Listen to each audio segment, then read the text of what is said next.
Hello అండి.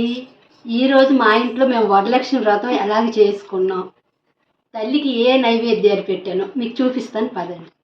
మా ఇంట్లో అయితే ఎప్పుడు అమ్మవారికి చింతపండు పులిహోర, శనగపప్పు బూరెలు, బియ్యం పాయసం అనేది చేస్తామండి. కానీ ఈసారి ఏంటంటే బియ్యం పాయసం కాకుండా కొర్ర బియ్యంతో పాయసం అనేది చేసి అమ్మవారికి మేము పెట్టుకున్నాం.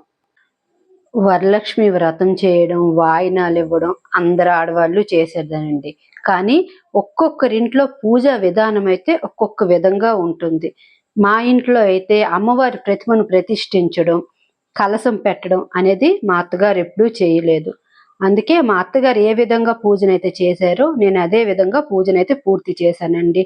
అష్టోత్తరం, తల్లి నామాలు, తల్లి పూజా విధానం అనేది ఇదే విధంగా మా ఇంట్లో అయితే పూర్తి చేశానండి.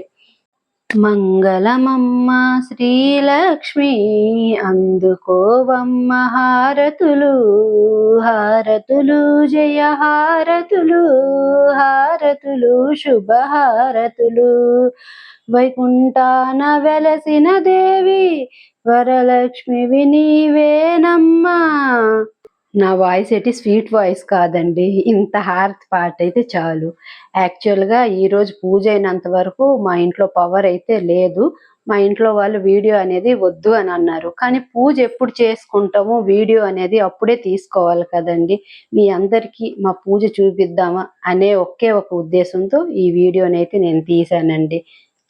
మనందరం అష్టైశ్వర్యాలతో ఆయుర ఆరోగ్యాలతో ఎప్పుడూ ఉండాలని ఆ వరలక్ష్మి దేవికి మనస్ఫూర్తిగా సాష్టాంగ దండ ప్రమాణం చేసుకుందాం.